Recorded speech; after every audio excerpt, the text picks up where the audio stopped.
I apologize to any parents listening. Hello there.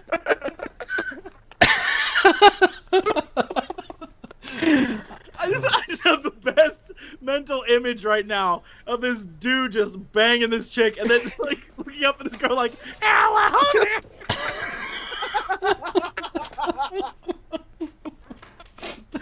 Well, apparently you learned I am a very disturbed person. But what did I learn this week? Number 1! Okay, so 1 week in, and what once was amazement and wonder at the new info and content with patch 4.2 has sort of turned into this no new info or new content or provide any sort of amazement or wonder thing. I assume when you play a game for so long that everything reminds you of something else that's bad, but for you new players out there who just joined in Wrath, I suppose you'll enjoy the content, but for everyone else, 4.2 is like a combination of TOC and the Sunwell patch from Burning Crusade. You have to complete this many daily quests in order to move on to another area, to complete even more daily quests, to unlock even more daily quests, and yeah. Over time, things and quests change, and eventually, after a few weeks of doing this, you finally get access to the raid content. I don't know how it's gonna work. But as I mentioned in my 4.2 playthrough videos, I sorta kinda do understand why, from a company standpoint, Blizzard would do this. I mean, it allows casual players to sort of play through it at their own pace, and it gives a sense of progression to the story and keeps the lore fans interested, and it keeps players online longer and keeps them paying for an extra month, etc, etc. I get all that. I still don't like it, I think it stinks, but I get it. Though it does irk me a great deal that Blizzard won't admit that it's pretty much this expansion's TOC. They keep saying, oh no, it's not, but come on, seriously? The last boss we fight is a guy we've killed already. Twice. What other character was the final boss at the end of a raid who we fought already once in the expansion and then we fought previously in either another expansion or another game? Numero dos. Speaking of killing the same boss twice, for some time now we've known that there would be 2 different versions of the Ragnaros encounter. Normal and heroic, duh, but in heroic, apparently it's going to be nothing like normal. Well, this week we got to see the very first images and sketch art of Ragnaros' new heroic form legs, which after much complaining from the fan base, it turns out that Blizzard just said, you know what, since 4.2 is so much like TOC, screw it. And they combined Ragnaros and Anubarak to form Anuba Ragnaros. Alright, since I know someone's going to be like, oh my god! And they're gonna freak out and like, this is horrible! It's a joke. This is me goofing around. It's from a request I made earlier this week. Got a bunch of great fan art. Yeah, I just thought it was funny.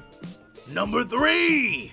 And finally, according to Blizzard CEO Mike Morhaime, seen here, the current World of Warcraft subscriber base numbers at roughly 11.4 million, which is a drop from the 12 million they announced prior to Cata's release. When you look at the numbers and trends, it's really not that big of a deal. The subscriber base ebbs and flows with content, new MMOs, and various other, like, real-world events, but of course, the loss of 600,000 players has a lot of people talking about what this means exactly. Will the trend continue? Is this a sign of things to come? I don't think anyone knows, but you can't stop people from guessing, and there has been a lot of it out there on the internet lately. Who knows what's gonna happen? Honestly, I can tell you either way, the next couple of months are gonna be epic trash. Epic. I'm not really sure if this counts as totally epic or complete and utter trash, but this had me cracking up. You know you're a lazy gamer when you could have gotten this achievement months ago, but just didn't. Also this past week, for you lazy gamers out there who didn't log in, was Children's Week, or as I like to call it, Cute Kids Free Pet Week. Once again, it was filled with cute dialogue, a new pet, some pretty great scenes, and an especially awesome tribute to Karen Bloodhoof. It was sort of really kind of touching. If anyone missed that scene or really cares enough to want to see it again or likes the lore, let me know. I'll totally upload it. Otherwise, I'll just throw it away in the trash. Okay, so yeah, if you've watched my 4.2 playthroughs, you know how I feel about this. I've ranted and raved on it so far, and you know what? Screw it. I'm just going to put the question to you. Myself and many other YouTubers out there, and other WoW fans in general, think 4.2's initial questing is sorta lame. Okay, it's very lame. So, how would you have done the intro to the Firelands? The person with the best idea, using the in-game mechanics, wins a coveted spot in next week's Muzdog Forces. So you're blaming Blizzard for the horrible players' QQ for heroic dungeons, or you're blaming horrible players for being horrible? In my opinion, Blizzard did the community some good introducing ZA and ZG, although bringing them back as dungeons? Silly Blizzard. At least if you could make them similar, where you had to go to the instance portal instead of queuing in Storm when like an idiot. Okay, yeah, I gotta be honest with you here. Even I don't know what I mean half the time. In case you weren't aware, I do a great deal of rambling. However, I have said many times over the past 2 weeks that ZA and ZG are like the casual player's raid. You know, when you think about it, most casuals I know are stuck on a boss or two and are having trouble with it. It's kind of cute to see him be like, oh man, this guy's so hard. It's like when you see a hardcore guild go to a raid for the first time and they wipe and wipe and wipe and wipe until they get it. It's refreshing a little bit.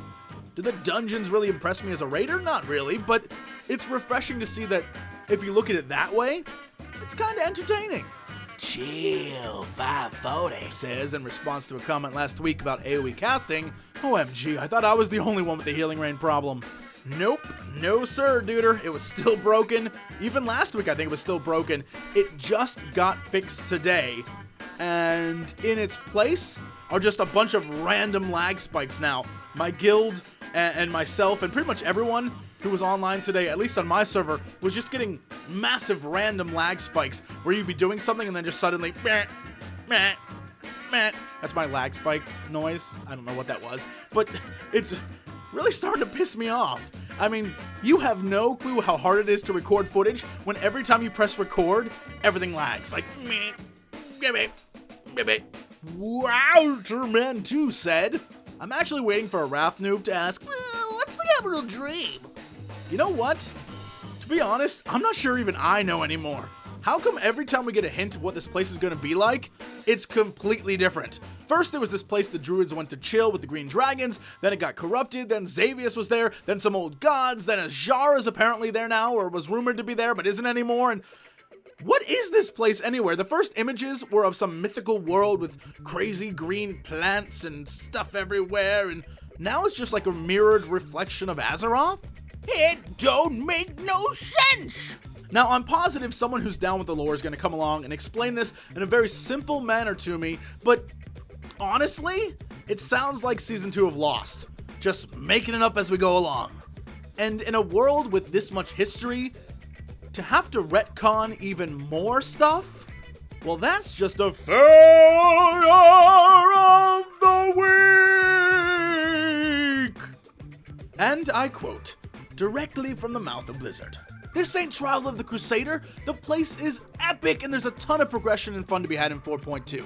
The actual boss mechanics are pretty incredible and there are many surprises players can stumble across in the raid as well. Just take a moment with that. Let that sink in real deep and good. All talk aside about how they say it's nothing like TOC, even though it is 100% like TOC, what exactly do the words, the actual boss mechanics are pretty incredible, mean to you? Because to me, I just don't think I have it in me to explain what aggravates me so much about that statement. Like, I want 4.2 to be awesome, I really do, but when I see those words, looking back at previous statements released before previous content updates, I see boss mechanics for fights that I completely hate, like Neff and Akir come to mind. Sure, they look cool, and they have this sort of epic feel, but after you beat them the first time, it's like, well, I don't see a point in doing that again, because that sucked. Look up Neff. Not heroic Neff, just normal Neff and Onyxia at the end of Blackwing Descent. Look at how many kills that has compared to everything else. And I'm including heroics. I bet you will find more heroic kills on stuff than kills of Neff. I'm not even going to look that stat up. That's how confident I am with that. Because the fight is so annoying that no one wants to go back to it. I can rattle off the names of at least 50 people I know who would rather go do any heroic in Cata than go back and do normal Nefarian. That's the kind of thing I think of when I see pretty incredible mechanics, and that worries me. Here's hoping I'm wrong, but as far as I'm concerned, this hype machine is nothing more than a failure of the week! Anyway guys, that's it. Thanks for watching, thumbs up, subscribe, all that junk, and a special thank you to my mojitos who helped me out this week. And as always, to be continued.